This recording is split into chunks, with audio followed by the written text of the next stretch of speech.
ma'isyah.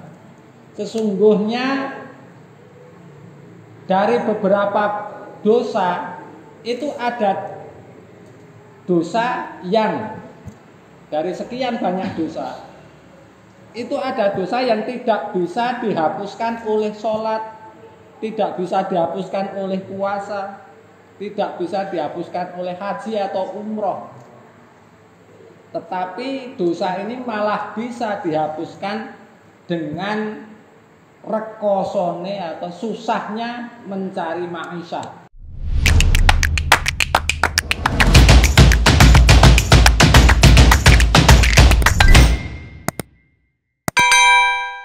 Sampai hadis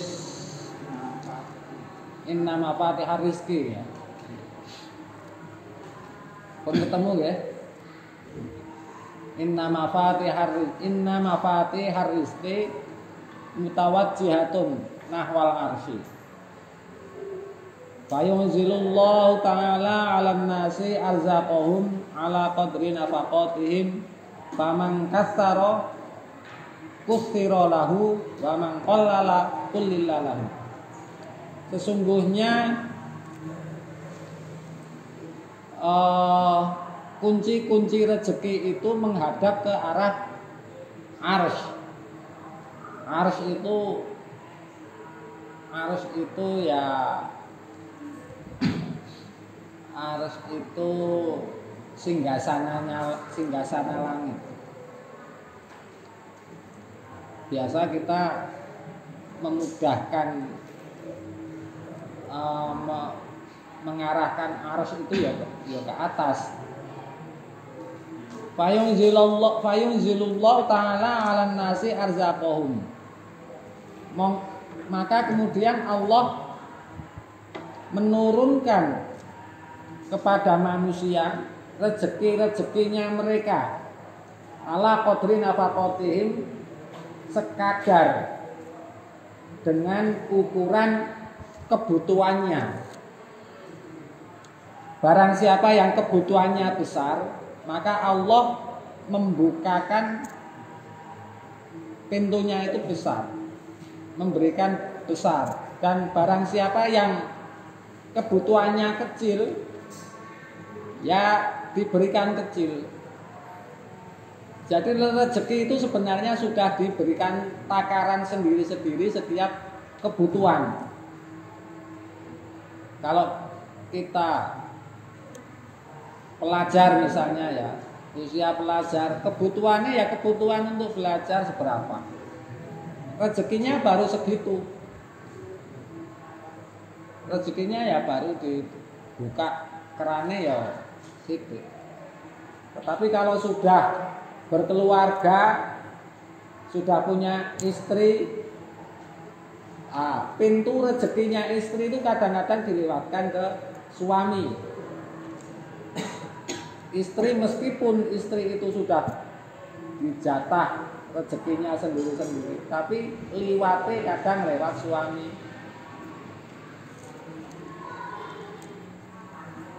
Kalau sudah punya anak tambah lagi, mulakno makanya gini, kita tidak boleh khawatir dengan pembagian rezeki itu. Nah anakku tambah akeh, aku khawatir ora iso nguripi, ora iso ngragati. Lho sing nguripi iki sapa? Sing nguripi itu yang memberi hidup, memberi biaya hidup kan Gusti Allah. Gusti Allah yang menciptakan dan Gusti Allah sendiri yang memberikan rezekinya. Bukan kita yang ragati. Kita itu hanya dinggo lewat saja. Kadang-kadang kita suka mengeliminir atau suka menghapus kekuasaan Tuhan di situ. Dadi arep duwe anak akeh wedi. Engko aku nak anakku akeh aku ora iso ngragati. Engko ora iso makani. Lho engko nak anake akeh rezekine tambah. Uang kena kebutuhannya misal ya, Mas Rozak itu ora udut, Kang Timan tukang udut. Nah, rezekine Kang Timan sama Mas Rozak itu berbeda. Kang Timan ana rezekine sing dienggo tuku udut. Dadi golongane luwih gedhe mergane, oh iki isih ana slote sing dienggo tuku udut. Anak Mas Rozak mergo ora tukang udut, ya ora ana rezekine sing dienggo tuku udut. Mulane nek ana kok kalau ada orang yang bilang gini, jajal dihitung. Wong sampean le udut sedina pira? Sedina sak bungkus regane pira 20.000. Jajal dipengke nak 20.000 satu bulan berapa? Satu bulan ping 30. 20 600.000. Dipengke 12 setahun. Itu nanti 5 tahun wis iso dienggo bangun omah. Nyatane saya itu pernah tidak merokok 5 tahun. Dari 2008 sampai 2013 saya itu tidak merokok. Ning yo aku ki tekan 2013 itu saya juga tidak punya celengan lebih dari 2 juta. Podo wae. Itu pun 2 juta itu bukan wujud duit saya itu. 2 juta tak titip sama ibu dinggo tuku mahar mas kawin. Karena saat nikahnya kan 2013. Jadi saya nikah itu ya ora duwe duit, ora duwe bondo. Ning duwe duit 2 juta kuwi tak titip ibu nggo tuku emas. Itu saja masih minta ditambahi sama ibu. Wis pokoke kula ning duit 2 juta. Padahal 2008 sampai 2013 5 tahun ra udut, ya tetep ra iso nyeleng. Karena apa? Nek ora duwe kebutuhan nggo tuku udut. Nang Gusti Allah ditutup. Oh kowe ra udut ya ora tak nek rezeki sing dienggo tutup. Itu. Dadi yo rasa sok matematis rezeki kok dihitung matematika. Gusti Allah itu tidak transaksional. Wong Gusti Allah iki Maha Pemurah, Maha Kaya. Awake dhewe ngibadah 1 kali dipengke 10. Bisa dipengke 100. Bahkan kalau puasa itu Gusti Allah yang ngepengke ora hitung-hitungan tergantung orangnya. Gusti Allah dhewe sing akan membalas. Jadi tidak bisa dihitung-hitung matematis. Nah, orang percaya jajal. Ada orang PNS misalnya. PNS itu kan matematis. Gajinya sekian, potongannya sekian, tunjangan anak sekian, tunjangan makanan sekian, utangnya sekian. Nah, dihitung-hitung, wah PNS ki engko 10 tahun wis tuku omah. Engko tak tambah 5 tahun neh tuku mobil apik. Tambahan neh kok. Ning nyatane ya ada juga PNS sing ra tuku-tuku mobil. Omahe ya ora dibenak-benake. Ning duwite ya ora numpuk itu ya ada. Bakul nang pasar ketoke wah ming bendina ming lumpuke bati 1.000, 2.000, 1.000, 2.000. Ning malah makmur anake kuliah kabeh misalnya. Itu sudah ada yang ngatur awake dhewe kari nglakoni. Makanya nanti kalau kita misalnya nyekolahke anak njaluk kuliah. Anak njaluk kuliah, wah bapakmu iki pendapatannya ra tentu kuliah engko le bayar piye. Ora usah dipikir le bayar piye, sing penting saiki iso daftar, gitu saja. Nanti wayahe bayar kepiye wis Gusti Allah tuh maring rezeki. Kuncine apa kuncine? Kuncine wa may yattaqillaha yaj'al lahu makhraja wa yarzuqhu min haitsu la yahtasib. Itu kunci rezeki. Barang siapa yang bertakwa wa may yattaqillaha yaj'al lahu makhraja, maka Allah akan memberikan solusi. Wa yarzuqhu min haitsu la yahtasib, dan Allah akan memberikan rezeki dari arah yang tidak diduga-duga. Ngoten niku. Saya belajar lama masalah konsep rezeki ini. Karena saya ini keluarga besar. Saya 8 bersaudara. Duwe sedulur 8. Ya nyatane padahal bapak saya juga pernah nyambut gawe. Ya dulu pernah jadi DPR. Tapi jadi DPR dulu itu bahasan duit itu juga tidak melumpuk. Bapak saya bisa bayar ONH, bisa naik haji itu malah mbasan ora dadi DPR. Dadi DPR kuwi entuk gaji ditabung wae ora iso. Dilalah yo akhir bulan habis, mungkin rapati berkah mungkin ya. Itu dulu bapak saya DPR zaman masih P3 dulu. Bahasan wis rampung. Bahasan sudah tidak jadi DPR. Nganggur wis sing penting saiki ngladeni ngilmune Gusti Allah. Nderek dawuh Gusti Allah. Yakin wa may yattaqillah yaj'al lahu makhraja. Ya pernah juga ya gawe tahu. Karang anake kuliah kabeh ya gawe tahu. Ning gawe tahu, mbere gawe tahu ngono orderane akeh sampai awake kesel wayahe ngaji ora ngaji. Akhirnya ibu saya marah-marah. Awong dipasrahi musala, dipasrahi santri kon mulang ngaji malah kalah karo le golek donya. Wis leren le gawe tahu akhirnya berhenti. Wis ora nak mati kaliren gak ora. Alhamdulillah. Sampai sekarang ya bisa berjalan. Yang penting kita itu mengukur kebutuhan bukan keinginan. Nah keinginan ya nggak mungkin lah dunia saya sini tinggal memenuhi keinginan seseorang itu bisa nggak cukup. Tapi kalau kebutuhan bisa. Kebutuhan itu misalnya seperti ini, kita mahasiswa butuh HP, butuh HP. Mesti nak mahasiswa itu mau nggak mau memang membutuhkan alat alat komunikasi HP. Nak ming tuku HP yang bisa untuk memenuhi kebutuhan sekolah daring, kebutuhan kuliah, semuanya bisa beli. Tapi nak memenuhi keinginan, ya mesti njuk ngarani aku kepengen sing Reno 7, kepengen sing Xiaomi Note 12 sing terbaru misalnya, kepengen sing Apple. Nah, itu belum tentu cukup. Tapi kalau yang penting kebutuhannya tercukupi, ya sudah. Mesti dicukupi sama Gusti Allah. Aku kepengen ngaji nang Nurul Dolam misalnya. Kudu karang rodo adoh kudu numpak motor. Nak ming nggo tuku motor, Gusti Allah maringi. Ning ya aja ngarani motor kudu Ninja, motor kudu CBR. Nah, ya ini yang keinginan ini yang harus di manage. Jadi rezeki itu sudah ditakar sendiri. Tinggal kita menyesuaikan sakjane yang kita kepengen itu ini keinginan saya atau kebutuhan saya. Ini di manage ini. Nah, kalau kebutuhan pasti Gusti Allah ya jangan lahu makhraja. Gusti Allah pasti memberi solusi. Bodon wong kewan wae.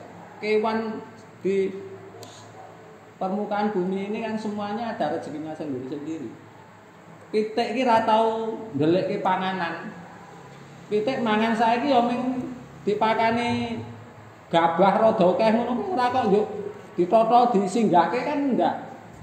Ning nyatane bendina ya tetep iso mangan terus. Memang rada beda karo tikus, nak tikus kan iso ndelekke. Pomene tikus kantor gitu. Manuk-manuk itu juga semuanya punya rezeki sendiri. Kita tidak pernah makani manuk, makani kewan-kewan yang ada di tanah-tanah iki apa, cacing apa, semut apa tidak pernah kita kasih makan. Nang ya urip kabeh. Semua itu sudah diberikan jatah kebutuhannya oleh Gusti Allah.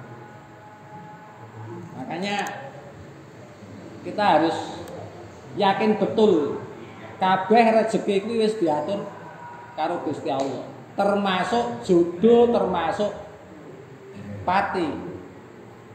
Rezeki, jodoh, pati itu sudah diatur. Jadi nek arep rabi, wis niat rabi pasangannya sudah ada, rasa mikir werna-werna ha iki awake dhewe iki urung duwe dhuwit ya aku nek wis rabi yo arep mangan apa wong ora duwe tabungan. Rasa mikir seperti itu. Saya rabi itu blas ra duwe dhuwit. Wong tuku mahar wae ning njaluk induk wong tuane. Tapi alhamdulillah ya tetap bisa jalan. Untuk tujuan yang baik itu rasa mikir ragate. Menikah itu kan tujuan yang baik untuk menderek dawuh Kanjeng Nabi, nderek dawuh agama itu menikah. Karena ini perintah agama, Gusti Allah itu menyiapkan solusinya, menyiapkan ubo rampene. Yo kita itu saja sing sok jaim wae. Wah, aku nak rung duwe omah, rung arep rabi. Aku nak belum punya pekerjaan tetap, belum mau menikah.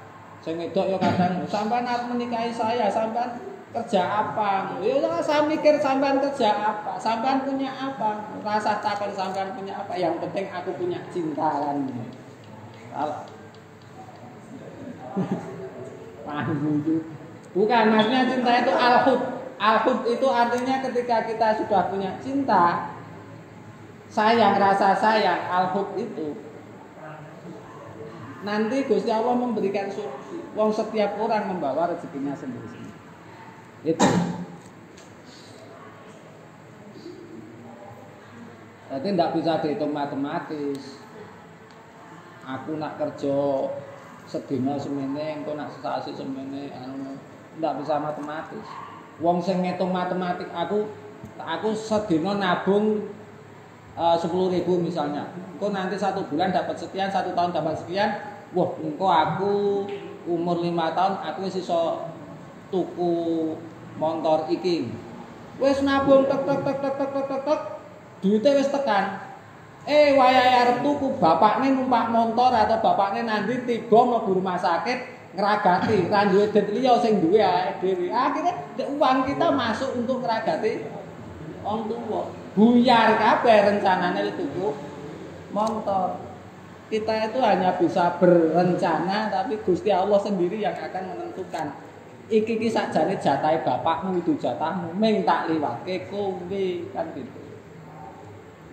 Kita harus menyadari seperti itu. Makanya jangan sampai kita wah, ya aja iki duitku. Oh, bapak ya duitnya bapak dhewe. Yo bisa jadi itu mah rezekine wong tua lewat kita.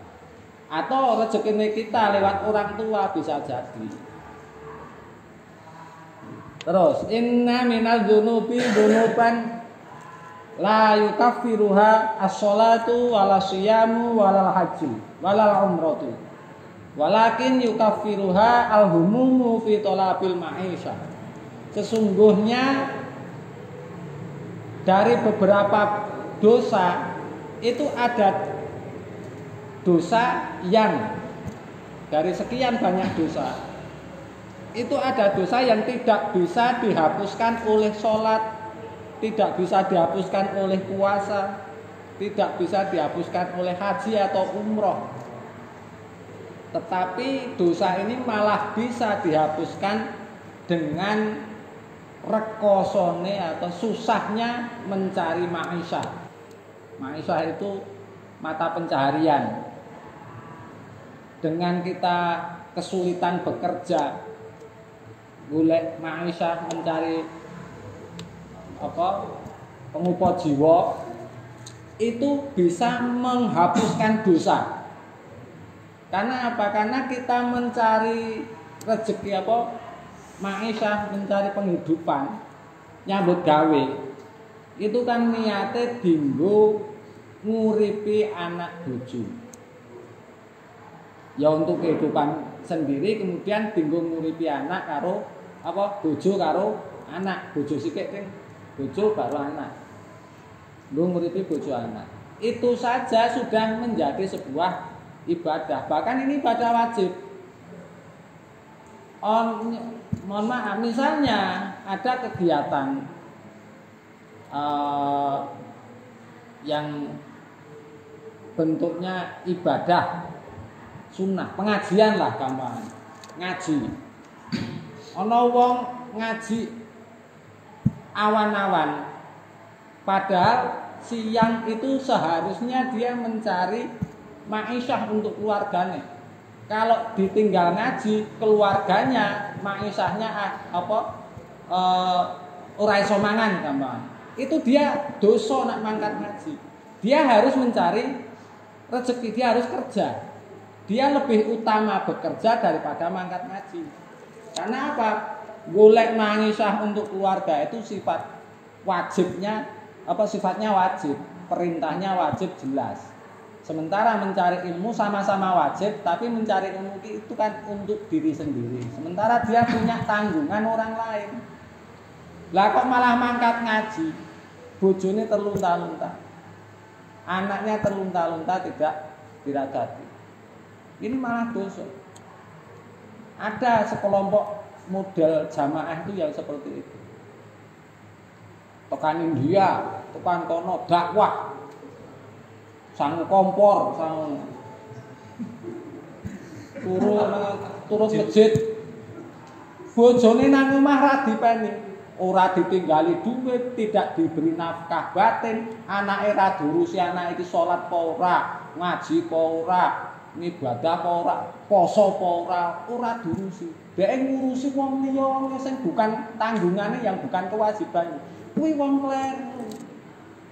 Harusnya dia keluarganya selesai dulu baru dakwah di luar. Kalau keluarganya belum, yo sing wajib bae rung iso ditutup kok mah tekan jil-jilan, tekan kono-kono, tekan Masjid Al-Huda, tekan masjid kono, mah tekan Pakistan, tekan nanti saya sudah keliling dunia, saya sudah di India sampai Pakistan.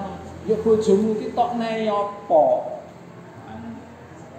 Nah istri sudah saya serahkan sama Gusti Allah. Lho Gusti Allah ki masrahke karo kowe malah kowe tok gagah. Bocah kok ndong banget batin. Saya tuh sering dapat tamu yang model seperti itu di rumah itu. Loh, ya nak ngomah bojomu ki wis tok tinggali duit rekening semene semene. Ya monggo, itu pun belum cukup. Lah nafkah batinnya atau tinggali apa terong? Enggak cukup. Kan enggak bisa itu. Ini salah pemikiran orang itu model ini. Nah, ini makanya kenapa kesusahan dalam mencari maisha itu bisa menghapuskan dosa yang tidak bisa dihapuskan dengan puasa, dengan haji, dengan sholat, dengan dakwah mubeng-mubeng turun masjid. Tidak bisa, karena ini tidak tergantikan. Apa sing goleke duit ki bojone wong liya, engko mah tukeni wong liya mah repot. Terus inna min asyrati saati ay yurfa'al ilmu wa yadharul jahlu wa yafshuwaz zina wa yushrabal khamru wa yadhabar rajulu wa yadhabar rijalu wa tabqan nisa'u hatta yakuna li khamsina imra'atan qayyimun wahidun. Sesungguhnya inna min asyratisan, sesungguhnya termasuk dari beberapa syarat terjadinya kiamat adalah ayyur fa'al ilmu, ketika ilmu sudah diangkat. Kalau ilmu sudah diangkat, akhirnya orang-orang bodoh itu dianggap berilmu. Kalau orang bodoh sudah dianggap berilmu, akhirnya maut. Nah, wong bodoh dadekke pemimpin. Wong bodoh dadekke pemimpin. Nafsirke, wah Kanjeng Nabi ki tau salat sunat banter. Berarti salat sunat banter apa kok? Yo, jamaah tarawih adoli hamim Allah dolim. Ini salah nafsirke. Wong bisa jadi karena mengangkat wong yang salah. Kudune iki sing diangkat jadi pemimpin itu orang pinter, karena orang pinternya sudah diangkat, akhirnya wong bodoh dadekke pemimpin. Kalau orang bodoh jadikan pemimpin, pengambil keputusan, ya sudah, len juga keputusan ya sak karepe dhewe karena orang bodoh. Neng sekarang belum terjadi, ilmu masih ada. Ayur fa'al ilmu itu sudah diangkat, wong iki bodoh kabeh. Terus nak tanda-tandane ayyur fa'al ilmu sekarang mungkin sudah ada ya. Kita itu ilmu itu semebar nanti, bahkan di HP itu semebar. ilmu apapun di HP itu kan ada, dengan cari di Google hukumnya ini, hukumnya ini, hukumnya ini ada semua. Tetapi literasi budaya membaca kita itu yang kurang. Akhirnya kita tidak mau membaca, ora tahu maca ya tidak tahu. Yaitu tanda-tandanya ilmu ki arep diangkat. Yang kedua bisa jadi referensi keilmuan agama itu kan mayoritas bertuliskan Arab gundul. Arab gundul ya. Kitab gundul seperti itu. Carane diangkat ilmu itu bisa jadi wong ki wegah sinau maca kitab. Dadi ana tulisane ning wong ora iso paham iki apa karepe. Karena apa? Karena orang sudah nggak mau belajar lagi. Terus gampang, rasa gundul-gundulan saya kita akan Google. Google mah luwih pinter ya. Saya itu nulis Arab di Google, saya coba translate. Ya iso ya. Wah Arab gundul itu, wah ini mah luwih pinter soal kiai iki Google iki. Nih ya hati-hati. Nganu apa ya, bisa menjerumuskan. Ya nak sekedar untuk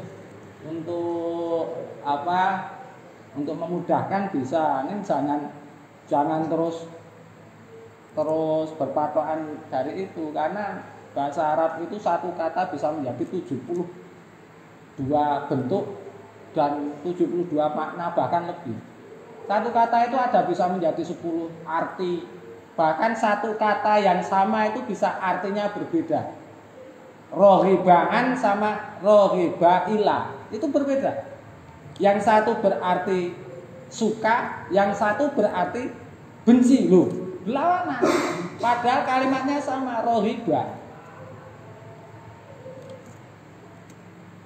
Faman rohiba an sunnati.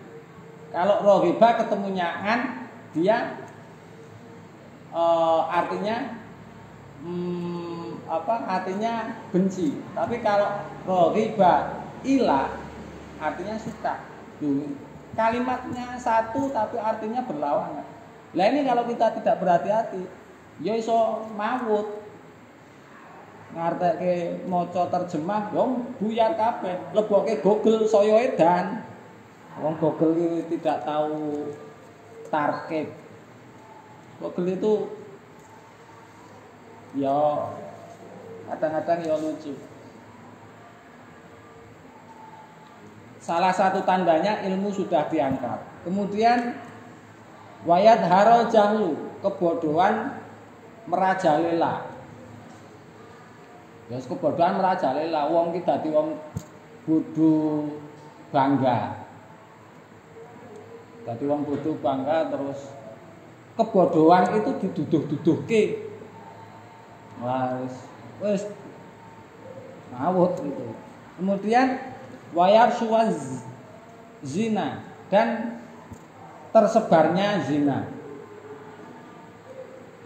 Kalau di luar negeri saya lihat barang perkara zina itu sudah sangat biasa sekali. Artinya gini, yang penting asal suka sama suka silahkan.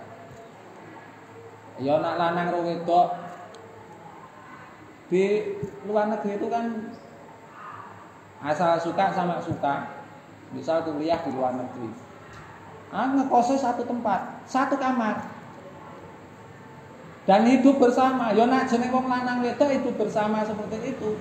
Tidak ada ikatan perkawinan. Ini mesti sing dilakoni ya ming padha. Wong lanang karo wedok padha kepingine padha butuhe. Mesti dilakoni. Sing zina itu. Di luar negeri udah sangat biasa sekali. Ya nak lanang wedok isih normal menungso. Kadang-kadang lanang ro lanang, wedok ro wedok. LGBT itu. Dan itu ada yang mensahkan, membolehkan. Saya gendeng. Nang India saya gendeng meneh. Ana wong dirabeke karo sapi. Lho iki piye iki nalaring dinikahkan dengan kambing. Mbuh tenan ora wong saya cuma lihat artikel Niki menung saya gendeng. Tersebarnya zina. Terus mohon maaf, di Indonesia ini ada fenomena yang menurut penelitian fenomena perselingkuhan. Ini sudah hampir menjadi permakluman. Lah kepiye wong iki nyambut gawe dari jam 7 sampai jam 4 sore, ya jam 8 sampai jam 4 sore di kantor. Itu setiap hari seperti itu. Jam 8 sampai jam 4 sore. Misalnya ada pegawai sing setiap hari lanang wedok duduk mejane padha jejer. Akhirnya kan interaksinya kan sama itu terus. Lah lama-lama kan suwe-suwe terbiasa kalau tidak dilandasi dengan agama yang kuat, engko wayahe rulasan yo rulasan madang nanti.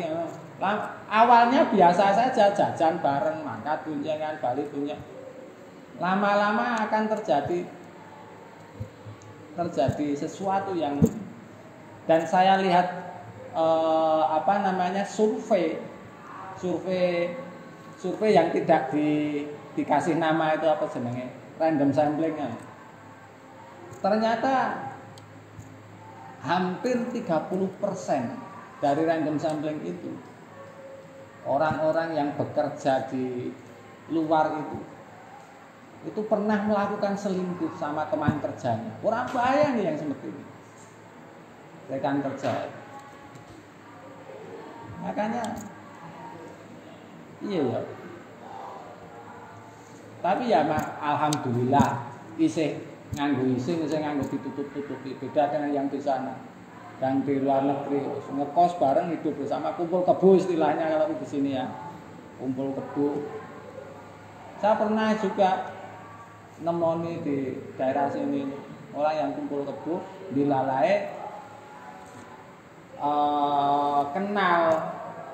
saya kenal, konco-konco itu kenal ya. Rembukan wah emane-emane gitu ya, Bu. Bocah kae iki dinane. Akhirnya wis saya duruske tak sediane mobil, kapan dilamar? Itu Duda sama Randa. Duda sama janda. Akhirnya kita fasilitasi.